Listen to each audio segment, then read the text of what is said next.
Hello everyone, my name is Irene and I am a science and maths tutor here at OpenWisdom Education.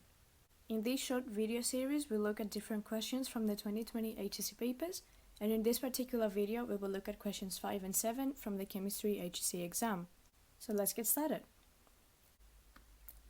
So this is question 5, it is from Module 8, Applying Chemical Ideas, and it relates to carbon-13 NMR. So let's read the question.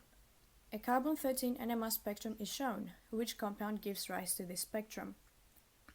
To answer this question, we need to know how to interpret peaks in an NMR spectrum. So each peak in an NMR spectrum represents a different chemical environment. Now, what is a chemical environment? A chemical environment is the atoms that surround a particular atom. Since the spectrum has two different peaks, that means that the compound that we are looking for must have two different carbon environments. This does not necessarily mean that the compound has just two carbons, but it is important that it does have two different carbon environments. So let's go through the options. Option A is chloroethane, and you see the molecule on the screen. I have labeled the carbons as carbon 1 and carbon 2 just to make it easier for us to talk about them. Carbon 1 is attached to 3 hydrogen atoms and 1 CH2Cl group. Carbon 2 is attached to 2 hydrogen atoms, 1 chlorine atom and 1 methyl group. We see that the types of atoms that surround each carbon are different, therefore we have two different chemical environments in this compound. Moving on to B. This is 1 chloropropane. Carbon 1 is attached to 2 hydrogen atoms, 1 chlorine atom and 1 ethyl group. Carbon 2 is attached to 2 hydrogen atoms, 1 CH2Cl group and 1 methyl group. And carbon 3 is attached to 3 hydrogen atoms and to the rest of the chain, which is CH2, CH2Cl. Again, the types of atoms that the 3 carbons are attached to are different, therefore we have 3 different carbon environments. Moving on to option C. C is 1,2-dichloroethane. So carbon 1 is attached to 2 hydrogen atoms, 1 chlorine atom and 1 CH2Cl group.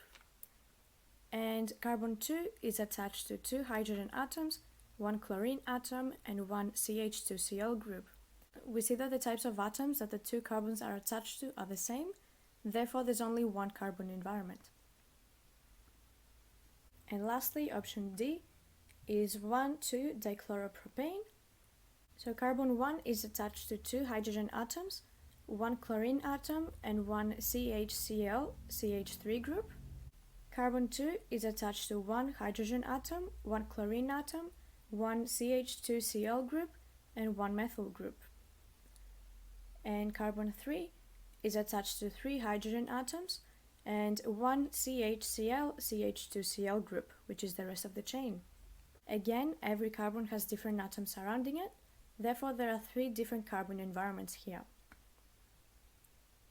Let's go back to the question. The question asks which compound gives rise to the spectrum. So the spectrum has 2 peaks and we are looking for the compound that has 2 different carbon environments, therefore the answer is A. We can now move on to question 7. This question comes from the organic chemistry module and relates to isomers.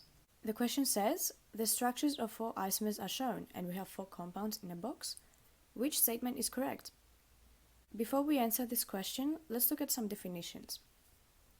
Isomers or structural isomers are compounds with the same molecular formula but differently arranged atoms. There are 3 different types of isomers, and those are chain isomers, positional isomers, and functional group isomers. Chain isomers are isomers from the same homologous series with a differently arranged carbon chain. Positional isomers are isomers from the same homologous series, but the functional group is attached to a different carbon atom. Functional group isomers are isomers from different homologous series. Now that we covered the definitions, we can discuss every option. Option A says compounds 1 and 2 are chain isomers. We see that compound 1 has a carbon-oxygen double bond and it also has a hydroxyl group. Compound 2 has a carbon-carbon double bond and 2 hydroxyl groups.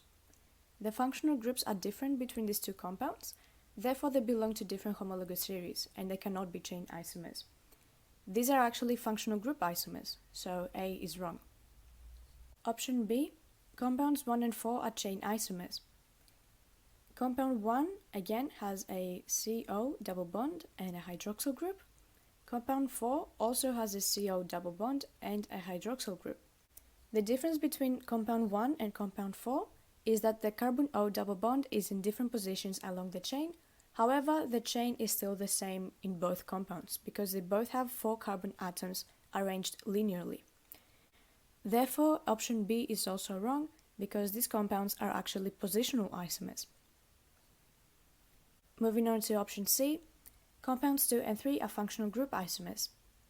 We see that compound 2 has a carbon-carbon double bond and 2 hydroxyl groups, and compound 3 has a double bond between a carbon and an oxygen, and it also has an oxygen between the carbon chain. We see that compound 2 and compound 3 belong to different homologous series, so they are in fact functional group isomers, and option C is correct. So although we have the answer already, we can also look at option D. Option D says that compounds 2 and 4 are positional isomers. Compound 2 has again a carbon-carbon double bond and 2 hydroxyl groups, whereas compound 4 has 1 carbon-O double bond and 1 hydroxyl group. We see that they do not belong to the same homologous series, therefore they cannot be positional isomers.